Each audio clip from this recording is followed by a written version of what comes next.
Are not the best of time for Nigeria.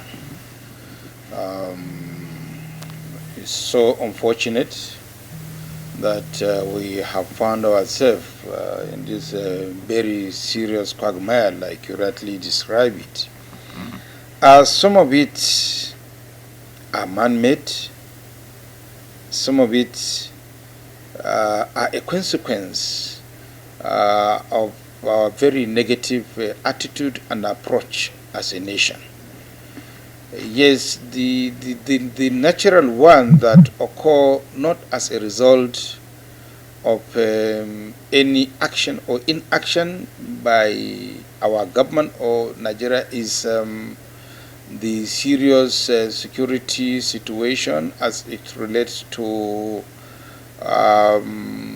the issue of terrorism and terror and the issue of banditry. Those ones, I will be free to say that they are a natural occurrences, not as a result of any action or inaction, even though it could also be argued that ab initio we should have acted differently from what we acted before the situation snowball into the current situation.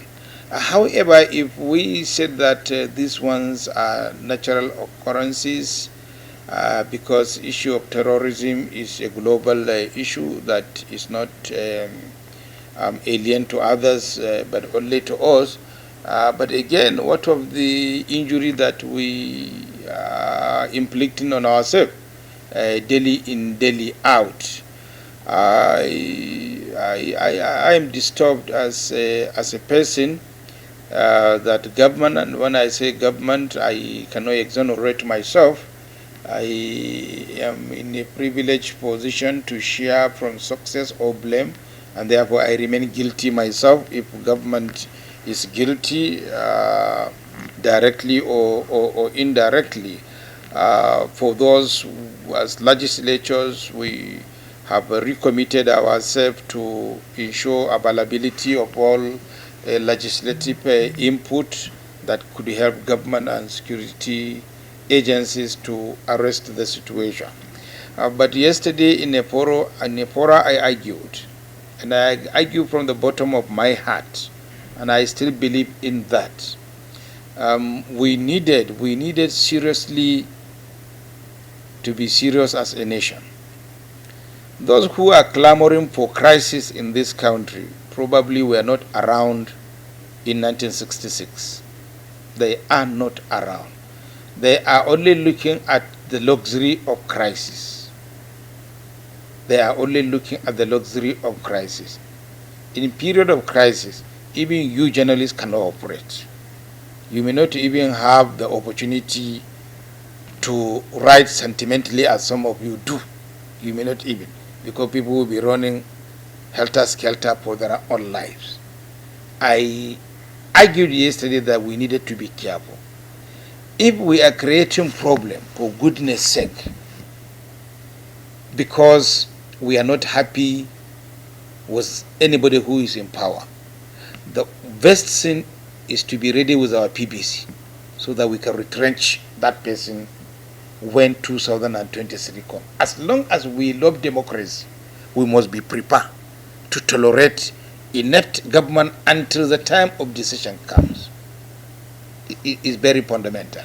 Otherwise, most of these incidences outside banditry and terrorism are politically induced. Yesterday I talked to some of our friends from the East that we needed to be careful, because some of us are busy containing reprisals, telling people not to mind what is happening. If you go and find an innocent man selling suya and you slaughter him because you don't like Buhari, how does that affect Buhari, for goodness sake? And the poor man selling suya, what has he done? But what they forget is that the man you slaughter on the street of Onitsha, for instance, I'm not saying it's happening in Nigeria, have relation, either in Sokoto or in Gusau. And where he is slaughtered, they also have people staying there. What will happen if mad people from the other side reacted the way mad people in the other side reacted? Reprisal, anarchy, war. We needed to be careful. And truly speaking, I, for one, is now ready to support those who are not only calling for restructuring, even those who want to dismember Nigeria is better. Instead of us to go into war, it's better we allow anybody who wants to go.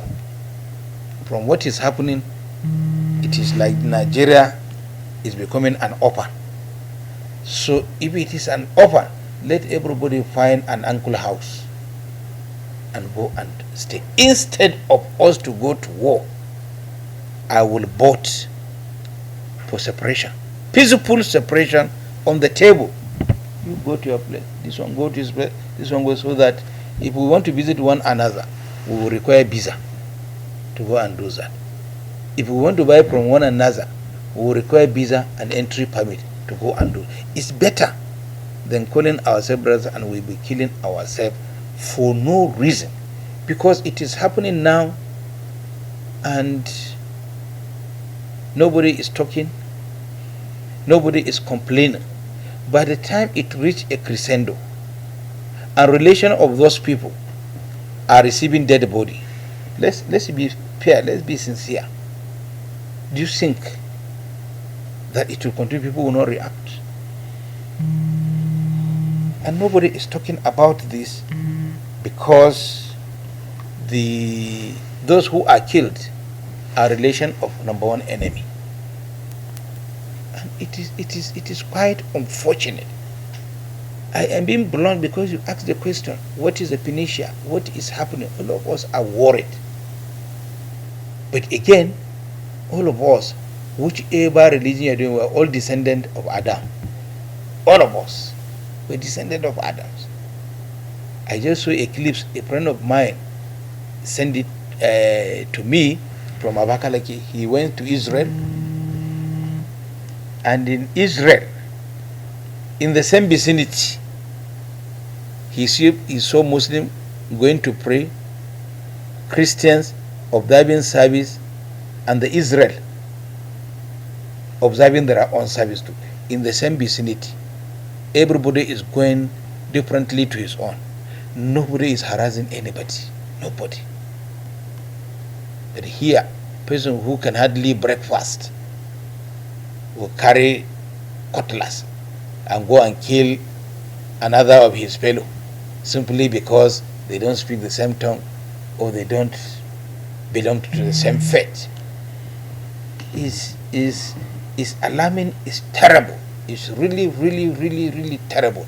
I spoke in the forum because I, for one, have a peculiar, very, very peculiar responsibility.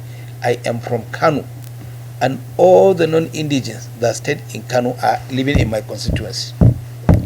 So if there is crisis today, I will be in trouble because I must speak to protect those people. But I will also be severely disadvantaged if I am confronted with corpses of people from the people I want to defend in Kano. I will be severely disadvantaged. We needed to be very, very, very careful as a nation to learn from history. Small boys that have not seen any crisis beyond street fighting are now leading debate and conversation on how we will go to war, even though unpronounced. And the elders and the educated and the elites are watching, are clapping, some remorsefully, some enjoying it. We need to be careful because it is like we are on our way to Rwanda. God forbid. Okay. Will you call on the elites to speak out now? Absolutely, we must.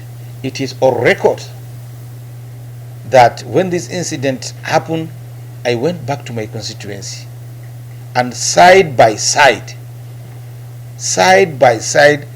I called the district head of Kano, who is in my constituency. I called the Eze, I called the Seriki Yoruba, because they are all domiciled in Sabangari, for those of you that know the geography of Kano.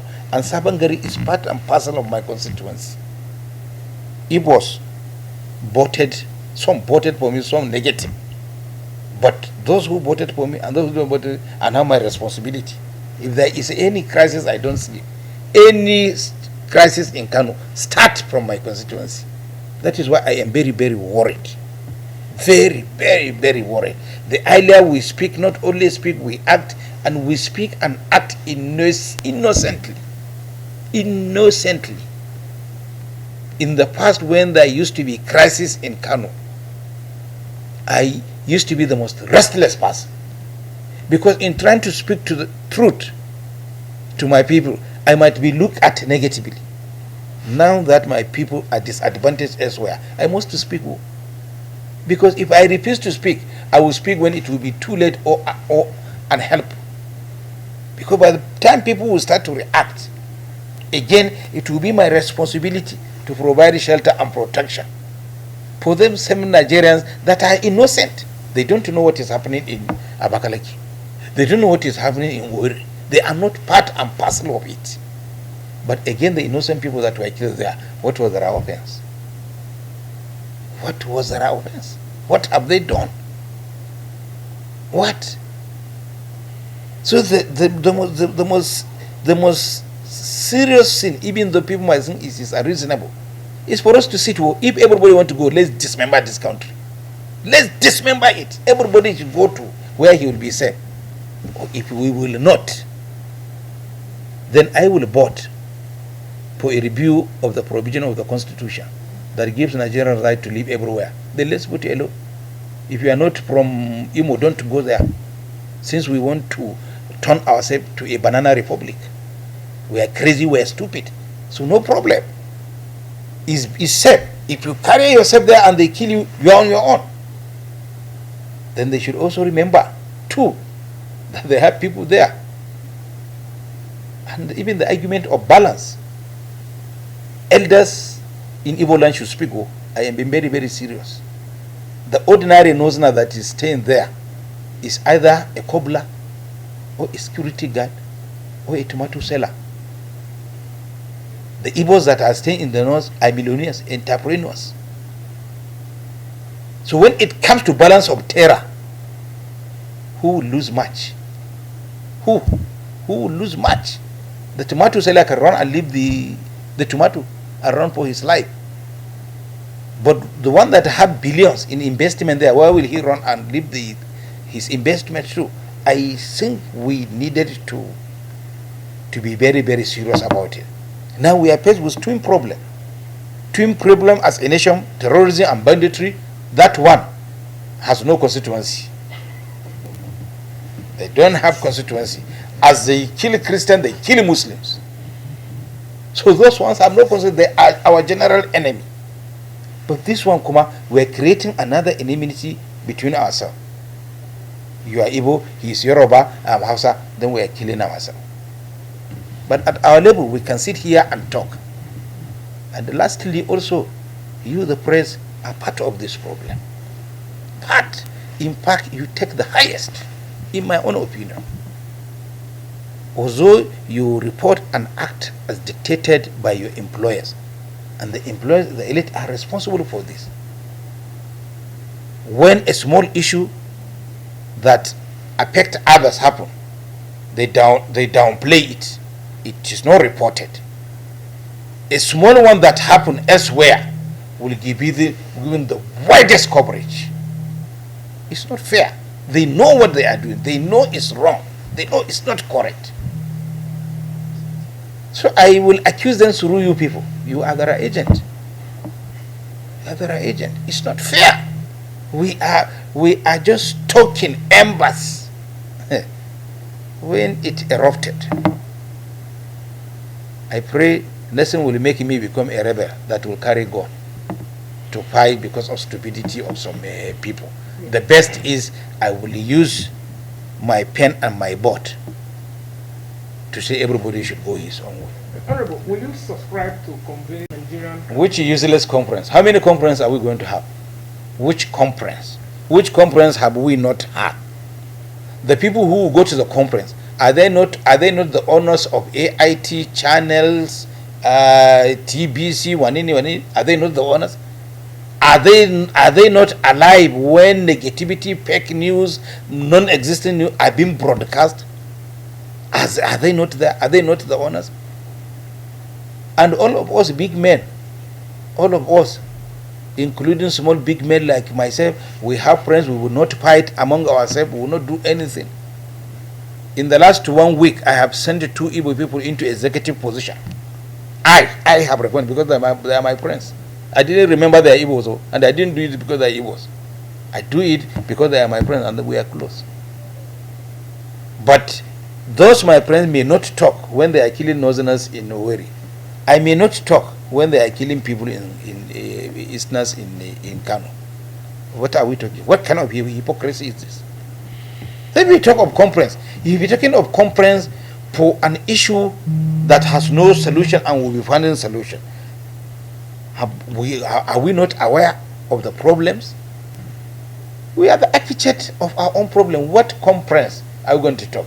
You want to invite people to go and sit in air condition, blow grammar, speak to the camera. At the end of the day, nothing comes out of it. Nothing. We have over how many conferences in Nigeria? Which one has ever been implemented?